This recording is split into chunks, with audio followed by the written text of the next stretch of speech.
Bismillahirrahmanirrahim. Assalamu alaikum dear student and viewer. Today we are going to start the next chapter of class 10th and second year, which is coordination and control in living organisms.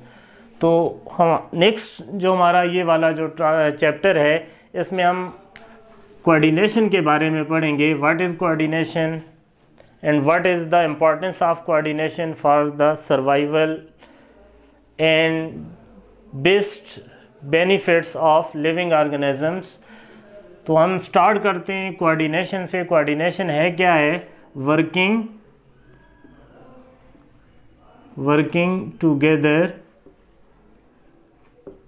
of all the parts of body of an organisms. किसी भी organism के जिस्म के तमाम हिस्सों का एक साथ काम करना ये क्या कहलाता है जी? कोऑर्डिनेशन कहलाता है. या हम यूं भी कह सकते हैं coordinated functioning of all the parts of body. जिस्म के तमाम अज़ा का मरबूत तरीके से एक साथ मिलकर एज ए सिंगल यूनिट काम करना ये क्या कहलाता है जी? कोऑर्डिनेशन कहलाता है. अब कोऑर्डिनेशन जो है ये किसी भी ऑर्गेनिज़म्स के सर्वाइवल के लिए बहुत ही इम्पॉर्टेंट है, क्योंकि कोऑर्डिनेशन में ऑर्गेनिज़म क्या करता है जी? रिस्पॉन्ड करता है, रद्द-ए-अमल ज़ाहिर करता है अगेंस्ट डिफरेंट स्टिमुलाई. डिफरेंट जो स्टिमुलाई होती हैं उनके अगेंस्ट ऑर्गेनिज़म क्या करता है जी? रिस्पॉन्ड करता है. और ये जो रिस्पांस होता है ये ऑर्गेनिज़म की सर्वाइवल के लिए बहुत ज़रूरी होता है. नंबर 2 जो है इसमें जो है ऑर्गेनिज़म क्या करता है? Get more benefited. ज़्यादा से ज़्यादा वो क्या करता है जी? उसको फ़ायदा हासिल कर सकता है. वो रिसोर्सेज को क्या करता है जी? एक्सेस करता है और डेंजर से क्या करता है जी? अपने आप को बचाता है. तो यूँ हमारे पास जो कोऑर्डिनेशन है ये बहुत ही इम्पॉर्टेंट है.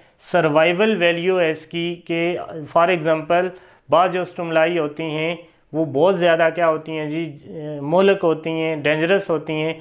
For example if someone is seeing अगर कोई देख रहा है स्ट्रॉम, तूफ़ान को आता हुआ, तो उसका जो रिस्पांस होगा इस सिचुएशन के अंदर वो उसके लिए क्या होगा? बहुत इम्पॉर्टेंट होगा कि वो क्या करेगा? रन अवे करेगा, वो भाग जाएगा उस स्टिमुलस से. क्योंकि स्टिमुलस जो है ये बहुत ज़्यादा जो है क्या है जी? डेंजरस है, उसके लिए बहुत ज़्यादा ख़तरनाक है. अब ये जो रिस्पांस होता है इसकी जो नेचर होती है वो किस पे डिपेंड करती है जी? वो स्टिमुलस पे डिपेंड करती है कि स्टिमुलस क्या है. स्टिमुलस वैसे कि ऑर्गेनिज़म के इंटरनल या एक्सटर्नल जो एनवायरनमेंट होता है उसके अंदर किसी किस्म की जो चेंज होती है, जो तब्दीली होती है, उसको हम क्या बोलते हैं जी? स्टिमुलस बोलते हैं, या इसको हम मुहर्रिक भी कहते हैं. Any change within the internal और external environment which stimulate the senses, which stimulate the receptor in the body. जो जिस्म के अंदर रिसेप्टर या जो हमारे सेंस हैं, जो अज़ाए हिस्स हैं, उनको क्या करती है? मुतहर्रिक करता है. उस चीज़ को हम क्या करते हैं जी? स्टिमुलस कहते हैं. अब स्टिमुलस की नेचर क्या है?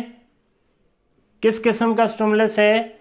इस बुनियाद पे ही ऑर्गेनिज़म क्या करता है जी? रिस्पॉन्ड करता है.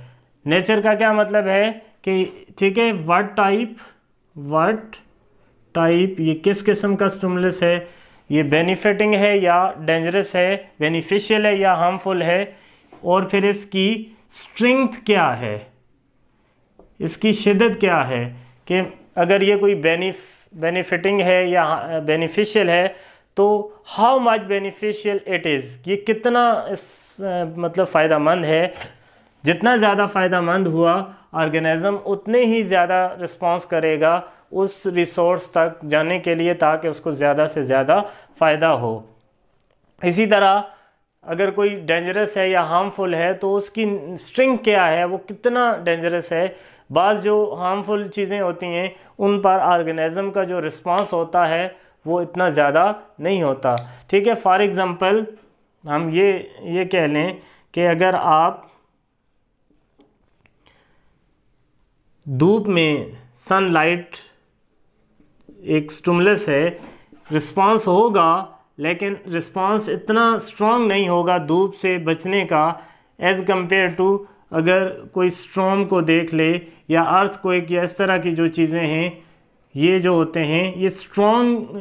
देख ये भी हार्मफुल है कि जो सख्त धूप होती है समर की, वो हमारे लिए या बाकी जो जानदार हैं उनके लिए नुकसानदेह होती है। ज़्यादातर जो जानदार हैं वो दिन को बाहर नहीं आते, लेकिन उससे बचने का मतलब जो रिस्पॉन्ड होगा वो इतना ज़्यादा स्ट्रॉन्ग नहीं होगा एज़ कम्पेयर टू ये वाले जो दो हैं कि अर्थक्वेक है मिसाल के तौर पे, या जो सैलाब है, इनकी जो स्ट्रेंथ है ये बहुत ज़्यादा है। ऑर्गेनिज़म एकदम से बहुत ही स्ट्रॉन्ग किस्म का रिस्पॉन्ड करेंगे ताकि वो ऐसे हार्मफुल स्टिमुलाई को क्या करें जी, एवॉइड करें। तो इस तरह के जो चीज़ें होती हैं उनको हम क्या कहते हैं जी, कोऑर्डिनेशन कहते हैं। कि हमारा जो बॉडी है वो एक यूनिट के तौर पे काम करता है अगेंस्ट एनी स्टिमुलस। तो ये जो प्रोसेस है इसको हम क्या कहते हैं जी, कोऑर्डिनेशन कहते हैं। अब कोऑर्डिनेशन में जो मैकेनिज़्म है कोऑर्डिनेशन की, अगर हम टाइप्स की बात करें, कोऑर्डिनेशन क्या है जी, जिस्म के तमाम अज़ा का मरबूत तरीके से एक यूनिट के तौर पे काम करना, ये क्या कहलाता है जी, कोऑर्डिनेशन कहलाता है। अब कोऑर्डिनेशन में ऑर्गेनिज़म क्या करता है कि किसी भी इंटरनल या एक्सटर्नल जो चेंज है ऑर्गेनिज़म के बॉडी के अंदर या उसके माहौल के अंदर, वो उसको क्या करता है, उसके अगेंस्ट क्या करता है जी, रिस्पॉन्ड शो करता है। अगर वो चेंज या वो जो स्टिमुलाई है वो बेनिफिशियल है तो ऑर्गेनिज़म क्या करेगा, उसको अप्रोच करेगा, उससे बेनिफिट हासिल करेगा। अगर वो हार्मफुल है तो ऑर्गेनिज़म उसको अवॉइड करेगा। अब जो हमारे पास नेचर है रिस्पॉन्ड की कि किस लेवल का रिस्पॉन्ड होगा, ये किस पे डिपेंड करता है, ये डिपेंड करता है कि what type of stimuli is and how much it is strong. कि स्टिमुलस कितना किस किस्म का है, किस किस्म का मीन्स कि वो बेनिफिशियल है ऑर्गेनिज़म के लिए या हार्मफुल है, और स्ट्रॉन्ग स्ट्रिंग क्या है उसकी, मतलब वो कितना स्ट्रॉन्ग है, ये है। इस बेस पे क्या होती है जी, ऑर्गेनिज़म रिस्पॉन्ड करता है। अगर बेनिफिशियल है तो ऑर्गेनिज़म उसको अप्रोच करने की कोशिश करेगा, उसके करीब आएगा, ज़्यादा बेनिफिट लेगा। अगर उस कोई हार्मफुल है तो वो उसको क्या करेगा जी, अवॉइड करेगा। अब कितना उसको एक्सेस कर रहा है ये डिपेंड करता है वो कितना ज़्यादा बेनिफिशियल है, और उसको कितना अवॉइड कर रहा है, उससे कितना बच रहा है, ये किस पे डिपेंड कर रहा है, ये इस पे डिपेंड करता है कि वो जो स्टिमुलस है वो कितना ज़्यादा डेंजरस है। अब कोऑर्डिनेशन जो होती है ये दो टाइप्स की होती है। एक हमारे पास है जी नर्वस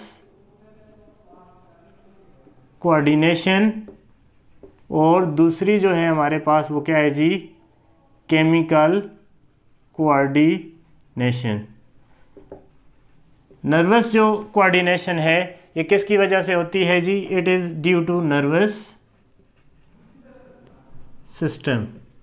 हमारा जो नर्वस सिस्टम है उसकी वजह से जिस्म के अंदर जितनी भी कोऑर्डिनेशन होती है उसको हम क्या बोलते हैं जी, नर्वस कोऑर्डिनेशन। और जो केमिकल कोऑर्डिनेशन होती है ये, ठीक है, ऐसी टाइप की कोऑर्डिनेशन होती है जो मखसूस किस्म के केमिकल्स की वजह से होती है, जिसको हम क्या कहते हैं जी, हार्मोन्स कहते हैं। It is due to certain chemicals secreted by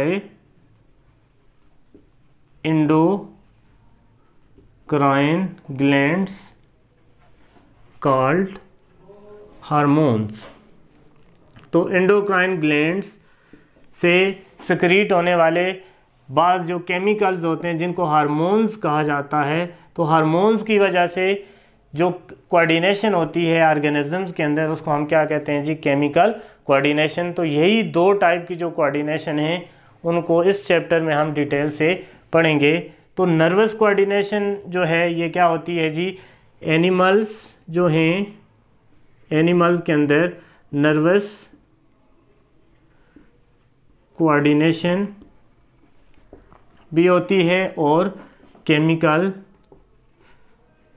coordination, ये दोनों कोऑर्डिनेशंस होती हैं कि नर्वस सिस्टम भी बॉडी के डिफरेंट पार्ट्स को कोऑर्डिनेट कर रहा होता है, किसी भी स्टिमुलस के अगेंस्ट रिस्पांस क्रिएट कर रहा होता है, और इस दौरान हमारे पास इसके साथ साथ जो डिफरेंट ग्लैंड्स होते हैं वो भी क्या करते हैं जी, हार्मोन सक्रीट करके बॉडी को क्या करते हैं जी, कोऑर्डिनेट करते हैं। जबकि प्लांट्स और यूनिसेलुलर जो ऑर्गेनिजम्स हैं जो कि एक सेल के बने होते हैं, उनमें सिर्फ़ और सिर्फ कौन सी कोऑर्डिनेशन होती है जी, केमिकल कोऑर्डिनेशन होती है। वो सिर्फ केमिकल्स जिनको हार्मोन्स कहा जाता है उनके ज़रिए ही उनकी बॉडी के जो पार्ट्स होते हैं वो कोऑर्डिनेटिवली मरबूत तरीके से काम करते हैं। तो हमने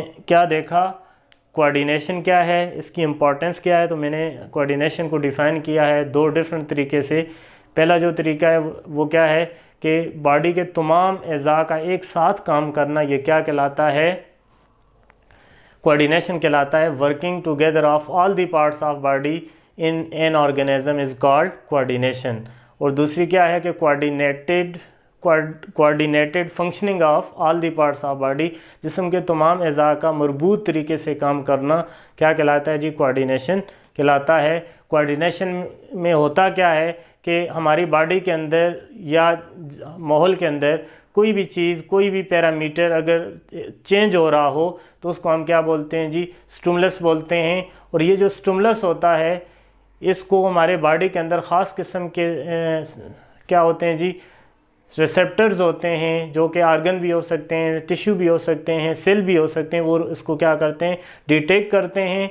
और फिर दो तरीक़ों से क्या किया जाता है जी, जिस्म के अंदर कोऑर्डिनेशन डेवलप किया जाता है। या तो नर्वस सिस्टम के ज़रिए, हमारा जो नर्वस सिस्टम है, सेंट्रल नर्वस सिस्टम में हमारे पास ब्रेन और स्पाइनल कॉर्ड जो हैं, इसी तरह पेरिफेरल नर्वस सिस्टम में न्यूरॉन्स हैं, सेंसरी और मोटर न्यूरॉन्स। ये क्या करते हैं जी, बॉडी के तमाम पार्ट्स को एक साथ क्या करते हैं जी, जोड़ते हैं और उनकी फंक्शनिंग को एक सिंगल यूनिट के तौर पे बनाते हैं। जबकि बाज़ जो स्टिमुलस होती हैं उनके अगेंस्ट केमिकल कोऑर्डिनेशन के ज़रिए क्या किया जाता है जी, रिस्पॉन्ड किया जाता है। इसकी मिसाल मैं आपको देता हूँ। फॉर एग्ज़ाम्पल हमारा जो ब्लड है, इसके जो प्लाज्मा है, आप लोगों को पता है कि प्लाज्मा के अंदर 90% जो है वो क्या होता है जी, वाटर होता है, ठीक है।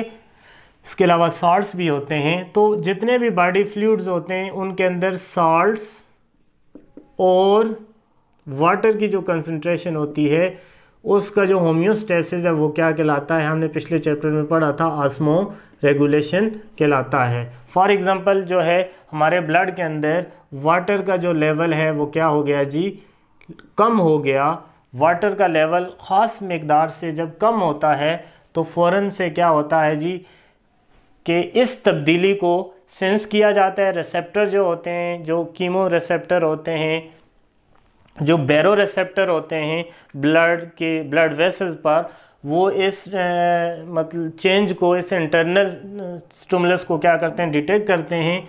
और फिर क्या होता है जी, हमारे जो ग्लैंड्स हैं वो हम पिट्यूटरी जो ग्लैंड है उसकी पोस्टीरियर लोब से एक हार्मोन सेक्रेट होता है जिसको कहते हैं जी antidiuretic hormone, antidiuretic hormone ADH, antidiuretic hormone. ये जा कर किस पे अमल करेगा, किडनी पे अमल करेगा और किडनी को क्या होगा कि जो यूरिन फार्मेशन का जो प्रोसेस है वो क्या हो जाएगा, कम होगा, और ज़्यादा से ज़्यादा जो वाटर होगा वो क्या होगा जी, रिटेन होगा, ताकि ब्लड के अंदर वाटर की अमाउंट को क्या किया जा सके, बरकरार रखा जा सके। तो इस तरह बॉडी के अंदर क्या होती है जी, कोऑर्डिनेशन डेवलप होती है through specialised structure known as endocrine gland which secretes some special chemicals called hormones. फिर उसके बाद मैंने आपको बताया कि एनिमल्स के अंदर दोनों टाइप की कोऑर्डिनेशन होती है, नर्वस सिस्टम और के ज़रिए जो कोऑर्डिनेशन होती है, नर्वस कोऑर्डिनेशन भी होती है और केमिकल कोऑर्डिनेशन भी होती है। जबकि प्लांट्स और यूनिसेलुलर ऑर्गेनिज्म में सिर्फ और सिर्फ क्या होती है जी, केमिकल कोऑर्डिनेशन होती है। वो बॉडी के डिफरेंट पार्ट्स की जो फंक्शनिंग होती है उनको मखसूस केमिकल जिनको हार्मोन्स कहा जाता है उनके ज़रिए क्या करते हैं जी, कोऑर्डिनेट करते हैं। नेक्स्ट में हम देखेंगे mechanism of coordination, how coordination take place in living organisms, what are the different things which play role in the process of coordination.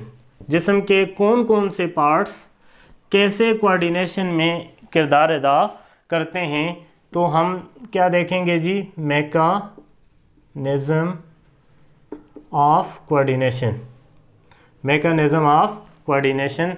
तो कोऑर्डिनेशन का जो बायोलॉजिकल प्रोसेस है इसके अंदर डिफरेंट पार्ट्स हिस्सा लेते हैं। उनमें से सबसे पहले जो चीज़ है वो क्या है जी, हमारे पास स्टिमुलस है।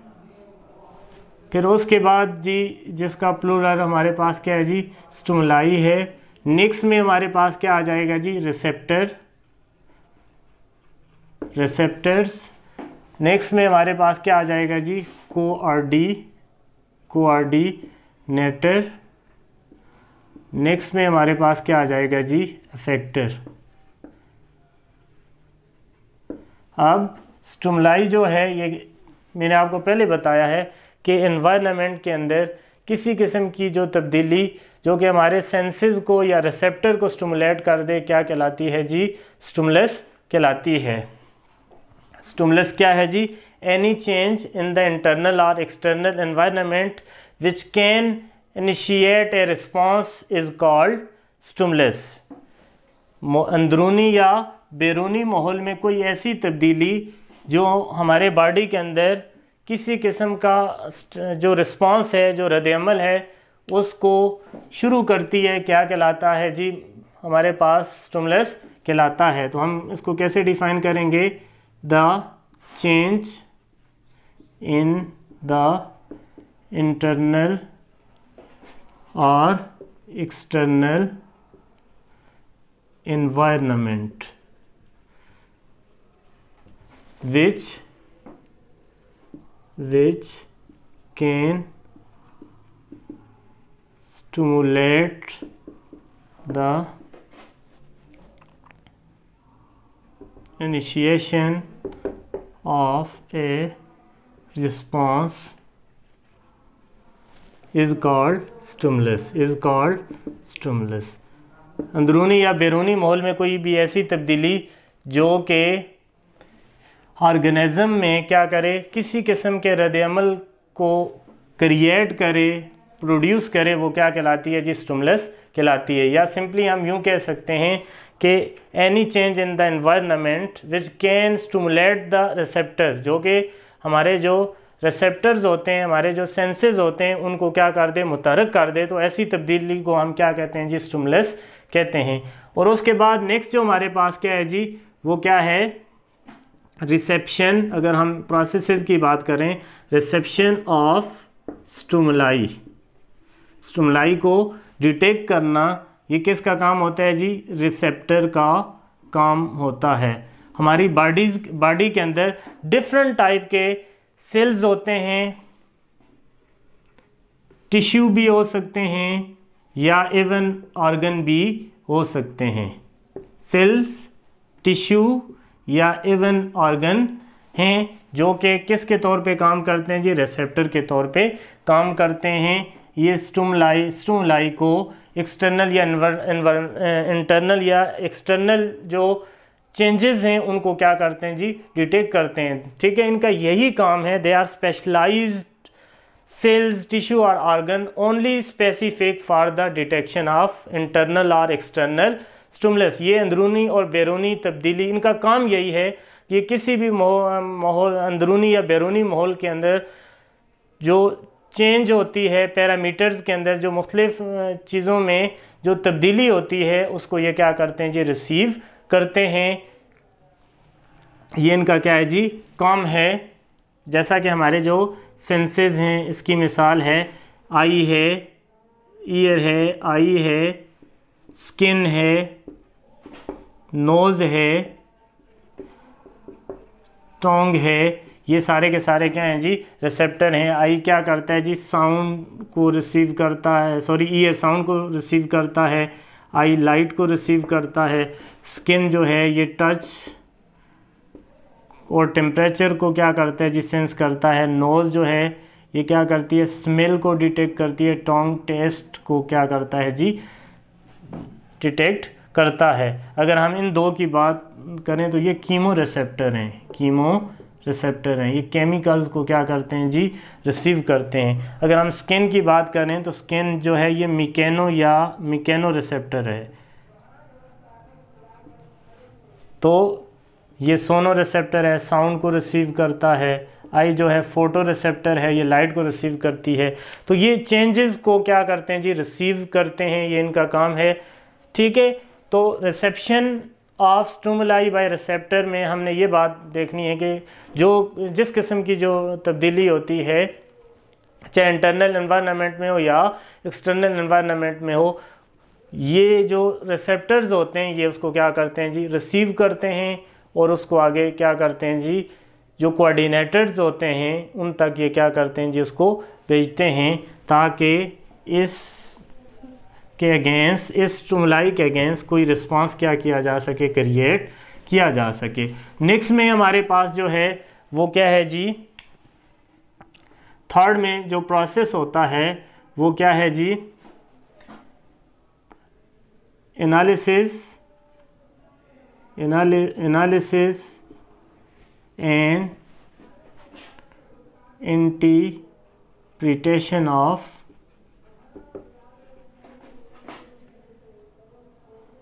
स्टिमुलाई। और ये होती किधर है जी, थर्ड पे हमारे पास कौन सा पार्ट किरदार अदा करता है जी, कोऑर्डिनेटर्स। हम सेंट्रल नर्वस सिस्टम की बात करते हैं। सेंट्रल नर्वस सिस्टम में हमारे पास जो ब्रेन है और जो स्पाइनल कॉर्ड है, स्पाइनल कॉर्ड रिफ्लेक्सेस के लिए है, जो रिफ्लेक्स एक्शंस हैं उनमें हमारे पास ब्रेन का किरदार नहीं होता, बल्कि स्पाइनल कॉर्ड ही कोऑर्डिनेटर का किरदार अदा करती है। ओवरऑल जो मोस्टली जो नर्वस कोऑर्डिनेशन में कोऑर्डिनेटर का जो रोल है वो क्या है जी, ब्रेन है। तो ये क्या करता है, सेंसरी, मैंने आपको बताया था कि रिसेप्टर क्या करते हैं जी, रिसेप्टर स्टिमुलाई को क्या करते हैं, फ़ौरन से रिसीव करते हैं और फिर ये सेंसरी न्यूरॉन के ज़रिए किधर भेज देते हैं जी, कोऑर्डिनेटर यानी सेंट्रल नर्वस सिस्टम को भेजते हैं। अब सेंट्रल नर्वस सिस्टम में जो ही इंफॉर्मेशन आती है उसका एनालिसिस होता है और इंटरप्रिटेशन होती है। मींस हर नए आने वाली जो इंफॉर्मेशन है उसका क्या किया जाता है जी, एनालिसिस, उसको एनालाइज किया जाता है by comparing it with past memory, उस स्टिमुलस से रिलेटेड। फॉर एग्जांपल, हम जब पहली दफ़ा कोई भी चीज़ देखते हैं या किसी भी चेंज को डिटेक्ट करते हैं और वो जो चेंज है या वो जो स्टिमुलस है वो हमारे सेंट्रल नर्वस सिस्टम यानी ब्रेन के अंदर आता है, तो ब्रेन क्या करता है, उसको कमांड भेजता है उससे मतलब रिस्पांस बनाने के लिए इफेक्टर को।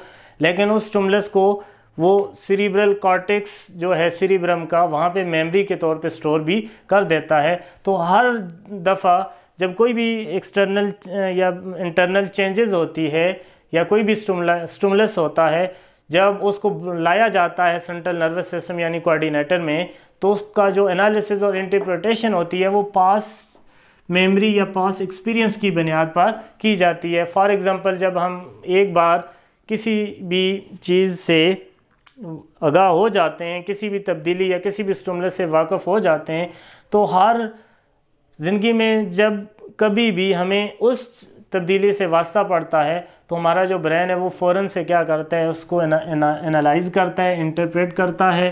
किस बेस पे एनालिसिस होता है जी? पास मेमोरी या पास्ट एक्सपीरियंस की बेस पे उसको क्या किया जाता है जी? एनालाइज किया जाता है और फिर कमांड्स की सूरत में मैसेज वो बनते हैं और ये मैसेज फिर मोटर न्यूरॉन से होते हुए किधर तक पहुंच जाते हैं जी? इफेक्टर तक पहुंच जाते हैं। इफेक्टर आपके पास मसल भी हो सकते हैं जो ब्रेन के आर्डर पर क्या करते हैं जी? अमल करते हैं, या ये क्या हो सकते हैं जी? ग्लैंड्स हो सकते हैं जो कि क्या करते हैं? हार्मोन सेक्रीट करते हैं। तो यूँ हमारे पास ये क्या है जी? कोऑर्डिनेटर है।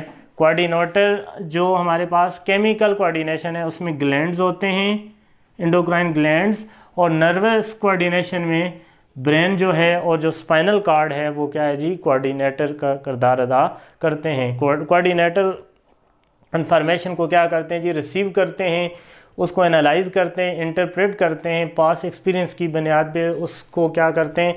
तज्जिया करते हैं। और फिर इसमें क्या किया जाता है भाई? स्टिमुलस क्या है? एनालिसिस का मैं आपको बता दूं। What is stimulus, how much it is strong, and what type of response should be there to get benefit और टू अवॉइड द स्टिमुलस। ये सारी चीज़ें एनालिसिस में आ जाती हैं। और फिर इस मतलब स्टिमुलस क्या था, कितना स्ट्रॉन्ग था, इस बुनियाद पे फिर कमांड्स बनाई जाती हैं, मोटर न्यूरॉन के ज़रिए इफेक्टर तक चली जाती हैं और इफेक्टर इस पे क्या करते हैं जी? रिस्पांस करते हैं। नर्वस जो कोऑर्डिनेशन है उसमें ब्रेन और स्पाइनल कार्ड कोऑर्डिनेटर हैं, जबकि केमिकल जो कोऑर्डिनेशन है उसमें कोऑर्डिनेटर ग्लैंड्स हैं जो कि स्टिमुलस को रिसीव करते हैं और हार्मोन सेक्रीट करते हैं, और इन हार्मोन्स के ज़रिए बॉडी में क्या होती है जी? कोऑर्डिनेशन डेवलप होती है। थर्ड स्टेप जो है हमारे पास वो है जी? रिस्पांस है। थर्ड स्टेप हमारे पास क्या है जी? रिस्पांस है। Response by effector. Fourth step जो है, फोर्थ स्टेप क्या है जी? Response by effector. तो दोनों चीज़ों को हमने देखना है। इफेक्टर्स क्या होते हैं जी? Those part of the body which show response against the brain order या कमांड ऑफ द ब्रेन, जो दिमाग के अहकामात पर क्या करें? अमल करें। उन तमाम अज़ा को क्या कहते हैं जी? इफेक्टर कहते हैं। दोज ऑर्गन्स या पार्ट्स, सेल भी हो सकते हैं, of body which show response, जो कि रद्द-ए-अमल शो करते हैं against the commands of brain, जो दिमाग के अहकामात पर रद्द-ए-अमल ज़ाहिर करते हैं, क्या कहलाते हैं जी? इफेक्टर कहलाते हैं। और इफेक्टर में हमारे पास क्या है जी? या तो ये क्या है? मसल है, या क्या है जी? ग्लैंड्स हैं। दीज आर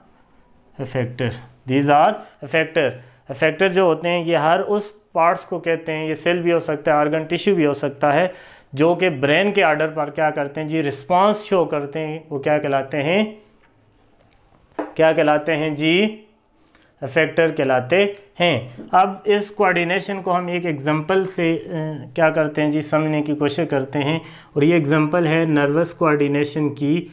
नर्वस कोऑर्डिनेशन जो कि नर्वस सिस्टम के ज़रिए बॉडी में होती है। सबसे पहले क्या आता है? समवन क्या करता है जी? Knock at the door. तो आपको पता है ये क्या है जी? ये साउंड है, और साउंड क्या है? एक स्टिमुलस है। इसको कौन सा बॉडी का जो रिसेप्टर है वो रिसीव करेगा? ईयर इसको क्या करेगा? रिसीव करेगा। ये रिसेप्शन हुई, ये रिसेप्टर है। फ़ौरन से ठीक है इस साउंड चेंज को या इस स्टिमुलस को, साउंड वेव्स को क्या करेगा? डिटेक्ट करेगा। ये क्या करेगा जी? सेंसरी न्यूरॉन के ज़रिए किसको भेज देगा? ब्रेन को भेज देगा। ब्रेन इसको क्या करेगा? इसको एनालाइज करेगा। भाई this is some sort of sounds, और इस पे क्या करना चाहिए, ब्रेन एनालिसिस इंटरप्रेट करके क्या बनाएगा, कमांड्स बनाएगा, और ये जो कमांड्स होंगी ये मोटर न्यूरॉन के ज़रिए किधर तक आएंगी जी, इफेक्टर तक, और इफेक्टर इधर क्या हैं जी, लेग्स के मसल क्या करेंगे जी, फ़ौरन से मूव करवाएंगे लेग्स को। आप किधर जाओगे जी, डोर तक जाओगे, और फिर आर्म्स के जो मसल्स हैं वो मूवमेंट शो करेंगे, जिससे आप क्या करोगे जी, बोल्ट द डोर, आप उसकी दरवाजे को अनलॉक कर दोगे। तो इस तरह ये जो है ये क्या है, रिस्पॉन्ड है। अब इसमें जो दरवाजे की जो दस्तक है ये स्टिमुलस है, ठीक है, और ईयर जो है ये क्या है जी, ये रिसेप्टर है। इस प्रोसेस को रिसेप्शन कहते हैं। फ़ौरन से इसने ईयर को स्टिमुलेट किया, ये ऐसी तब्दीली थी जिसने सेंस या रिसेप्टर को स्टिमुलेट किया, इसने इसको रिसीव किया, सेंसरी न्यूरॉन के ज़रिए ब्रेन में गई, ब्रेन में इसकी इंटरप्रिटेशन या एनालिसिस हुआ, और उस बुनियाद पे कमांड्स बने, मोटर न्यूरॉन के ज़रिए अफेक्टर तक आए, और अफेक्टर फ़ौरन से क्या करते हैं, रिस्पॉन्ड शो करते हैं। तो इस तरह बॉडी के अंदर क्या होता है जी, किसी भी ऑर्गेनिज्म की बॉडी के अंदर कोऑर्डिनेशन होती है। तो यूँ हमारे पास क्या है जी, coordination, types of coordination, importance of coordination and mechanism of coordination. Coordination चार डिफरेंट प्रोसेसेस के ज़रिए होती है। सबसे पहले हमारे पास स्टिमुलस होता है, फिर उसके बाद क्या होता है जी, रिसेप्शन होती है स्टिमुलस की बाय द रिसेप्टर्स, फिर उसकी क्या होती है जी, प्रोसेसिंग और एनालिसिस होता है, ठीक है, on the basis of previous knowledge या प्रीवियस मेमोरी या पास्ट एक्सपीरियंस, और प्रोसेसिंग और एनालिसिस के बाद कमांड्स बनती हैं, और आखिर में हमारे पास जो इफेक्टर्स होते हैं वो रिस्पांस शो करते हैं। तो that is all about today lecture. इंशाल्लाह we will discuss further different topic related to coordination in the next lecture. अगर किसी को कोई प्रॉब्लम हो तो आप मुझसे कमेंट में पूछ सकते हैं। Thank you so much.